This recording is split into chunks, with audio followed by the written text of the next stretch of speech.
자, 우리 2024년 고1 3월 모의고사의 예술 지문인데요. 큐비즘에 대해서 우리 보통 큐비즘 뭐라고 해요? 입체파라고 하죠. 사실 익숙한 예술에 대한 거기 때문에 글은 그렇게 어렵지가 않아요. 입체파 하면 딱 떠오르는 화가가 누가 있죠? 바로 피카소가 있죠. 그래서 여기에 피카소의 그런 경향도 있고, 근데 사실 뒤에 보기의 그림은 브라크의 그림이 나와 있습니다. 이따 선생님이 그것도 한번 보여줄게요. 자, 일단 첫 번째 문단을 한번 보면요.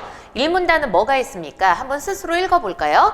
1문단에는 지금 딱 보니까 큐비즘의 탄생 배경이 나타나죠. 그래서 앞에 보면 시간이 나오죠. 우리가 시간을 나타내는 말은 늘 중요하다고 생각을 해야 돼요. 그래서 큐비즘의 탄생 배경이 바로 뭐예요? 20세기의 과학 문명의 발전이라는 거죠. 대강 가도 여기에서 과학 문명의 발전에서 중요한 게 뭔지 알겠죠? 우리 이때 뭐가 나왔습니까? 상대성 이론이라는 게 나오잖아요. 그래서 지문에 보면은 나와 있죠? 절대적이라고 믿었던 시공간마저도 어떻습니까? 상대적이라고 하니까, 그러니까 당연하다고 생각했던 것에 대해서 의문을 제기하게 되죠.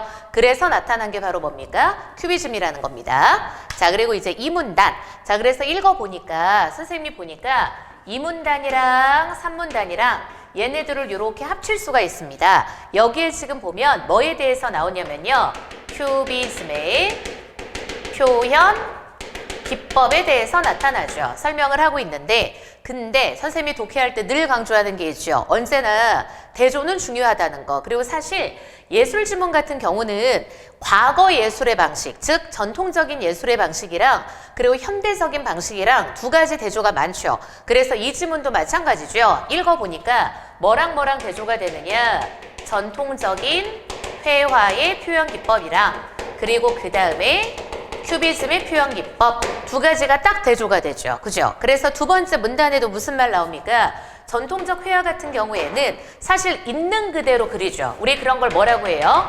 사실적 재현이라 그러죠. 하지만 큐비즘이라는 것은 바로 뭐냐면 대상의 본질을 구현하고자 하는 게 바로 큐비즘의 목적인 거죠. 그래서 대상의 본질이 중요한 거니까, 그럼 우리가 눈에 보이는 그대로 그리는 게 아니라 본질을 파악하고 그 본질을 지금 그리기 위해서 대상의 근원적인 형태를 그리고자 했다는 거죠. 그래서 우리 왜 입체파 그림들 보면 어떻습니까? 뭔가 원, 그리고 그 다음에 삼각형, 그리고 그 다음 사각형, 이런 식으로 단순화된 것들은 많죠. 색깔도 제한돼 있고, 그게 다 어때요? 큐비즘의 본질을 구현하기 위한 표현 기법이라고 하면 되죠. 그리고 3문단에도 나오죠. 세 번째 문단에도 딱 보니까 아마 전통회화는 뭐겠습니까? 기존은 원근법이죠. 우리 원근법이라는 게 예술 지문에서 굉장히 잘 나오는데, 원근법은 그거죠. 고정된 시점이에요. 원근이라는 것은 고정, 그리고 하나의 시점에서 대상을 바라보는 거죠. 그래서 고정된 시점에서 바라보니까 나로부터, 그 고정된 시점으로부터 멀리 떨어진 것들은 작게 그리고 가까이 있는 건 크게 그리죠. 그게 바로 원근법이죠. 자, 근데 반면에 큐비즘은 어떠냐면 얘는 원근법을 거부하죠. 그래서 원근법을 거부한다는 게 무슨 말인 거냐? 하나의 시점에서 보는 게 아니죠. 얘는 어때요?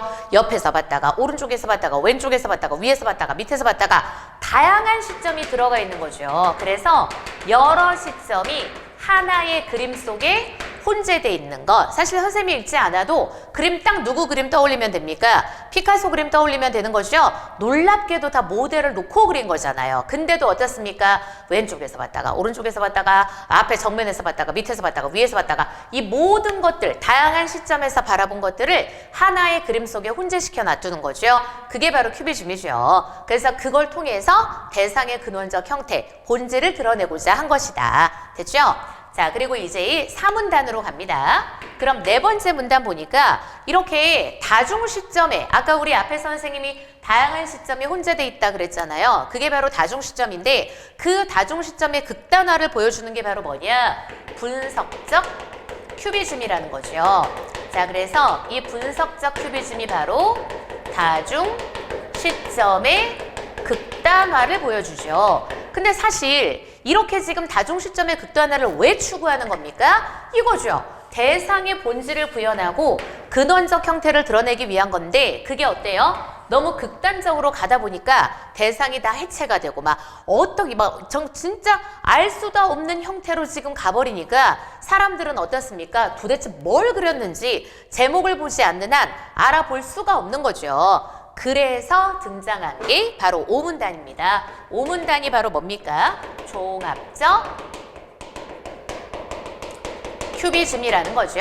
그래서 대표적인 예시로 지금 뭐가 나타나냐? 파피의 콜레라는 게 있죠. 이 파피의 콜레라는 게 어떤 거냐면, 자, 이게 무슨 뜻이냐면 얘가 종이란 뜻이에요. 그리고 콜레라는 것은 뭐냐면 풀로 붙이다란 뜻입니다. 사실 우리 유치원 때부터 많이 한 거 있잖아요. 오려 붙이고 오려 붙이고 이런 것들이 녹아든 게 바로 뭐냐? 종합적 큐비즘인 거죠.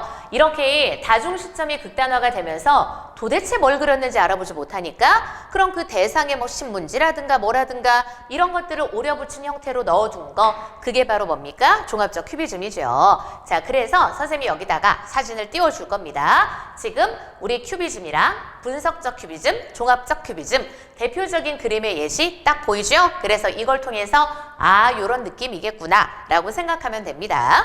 자, 그리고 이제 마지막 6문단이죠. 자, 그럼 6문단 뭐가 나타납니까? 아, 이러한 큐비즘의 의의가 나타나죠. 이런 걸 뭐라고 하냐? 의의 혹은 가치라고 합니다. 그게 뭡니까? 큐비즘 보면 대상 굉장히 새로운 방법인 거잖아요. 그래서 회화예술에 뭔가 이렇게 무한한 그런 표현 기법, 그런 가능성을 확장을 해줬고, 그러면서 표현 대상이 눈에 보이는 것만 그릴 수 있는 건 아니다. 눈에 보이지 않는 것도 그릴 수 있는 거죠. 그러면서 자연스럽게 뭐의 문을 열어줬습니까? 현대 추상회화의 문을 열어주게 된 거죠. 됐죠? 그래서 이렇게 마지막 문단까지 한번 읽어봤습니다. 재밌는 글이죠. 지금 독해할 때 중요한 포인트는 뭐라고 했습니까? 요겁니다. 대조되는 거. 우리 보통 예술 같은 경우에는 기존 예술의 특징과 새로운 예술의 특징이 지금 비교, 대조가 될 때가 많기 때문에 딱 나오는 순간 아, 이건 대조구나 하고 생각해야 돼요. 자, 그럼 이제 문제로 한번 가보겠습니다. 일단 첫 번째 문제 쉽죠? 3번이 정답이죠. 화가들의 논쟁은 없으니까. 자, 그리고 그 다음 두 번째 문제. 우리 두 번째 문제 뭡니까? 이 분석적 큐비즘에 대한 거잖아요. 근데 사실 아까 선생님 말했죠? 다중 시점의 극단화 왜 나옵니까? 목적이 이거거든요. 대상의 본질을 구현하고 그래서 근원적 형태를 보여주기 위해서 분석적 큐비즘이 등장한 거죠. 그래서 정답은 몇 번? 1번이 되겠죠. 나머지는요. 내용 일치가 다 안 됩니다. 잘 봐요. 2번 봐요. 절대적 기준 X. 자, 아까 우리 뭐라 그랬죠? 탄생 배경에 과학 문명의 발전이 있는데 그때 뭐가 나타났죠? 절대적인 게 아니라 상대적인 거다. 시공간도 상대적인 거다. 그러면서 인식의 변화를 일으켰잖아요. 절대적 기준 X. 그리고 3번, 사실적 X죠. 사실적 재현은 뭐의 특징? 전통적 회화의 특징. 그죠? 자, 그리고 4번, 기하학적 형태에서 탈피. 아니죠. 오히려 큐비즘은 어떻습니까?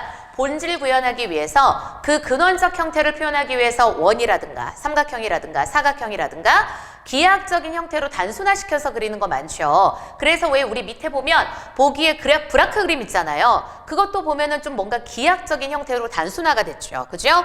자, 그리고 5번. 5번도 어디가 틀렸어요? 그대로 재현 X. 큐비즘의 특징이 아니죠. 그래서 정답은 1번입니다. 자, 그 다음 59번.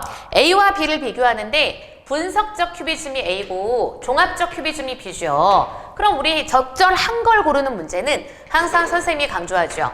적절한 걸 고르는 문제는 가장 중심적인 내용, 가장 핵심적인 내용, 요게 정답이다. 그럼 얘가 왜 등장했습니까? 이렇게 그리니까 알아먹을 수가 있어야지. 그래서 외부 재료를 들여와서 그림 그린 게 뭡니까? 종합적 큐비즘인 거죠. 그러니까 정답은 몇 번? 4번 고르면 되겠죠. 됐죠?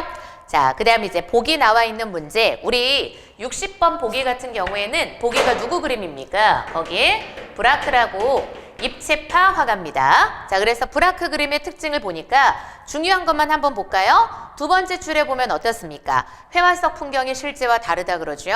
그리고 문이 생략돼 있죠. 부피감 두드러지는 입방체 형태로 단순화돼 있죠. 뭔가 그림자 방향이 일관성이 없다는 거 보니까 무슨 시점? 다중 시점이라는 거 알 수 있죠. 그리고 집하고 나무가 모두 어때요? 황토, 초록, 회색이라는 거는 어떻습니까? 아, 색깔이 다양하지 않아요. 색깔도 되게 제한이 돼 있죠. 그래서 이게 바로 뭘 알리는 거냐? 큐비즘의 시작을 알리는 거고 그 한 평론가가 되게 혹평, 원래 이렇게 새로운 예술은 처음 등장했을 때 되게 혹평을 받을 때가 많죠. 그래서 거기에서 큐비즘이라는 단어가 나오게 된 거죠. 됐죠? 자, 그럼 적절하지 않은 것 일단 1번 대상의 근원적 형태. 오케이, 맞죠? 자, 그리고 2번 선택지 정답은 2번이죠. 실제와 다른 건 무엇인지 추측할 수 없게 만들려고 한 게 아닙니다. 밑줄 그어볼까요? 대상이 무엇인지 추측할 수 없도록 하기. 자, 그럼 밑줄 긋고 잘 봐요. 대상이 무엇인지 알 수 없게 된 건 목적이 아닙니다. 결과입니다. 알겠죠? 봐라요.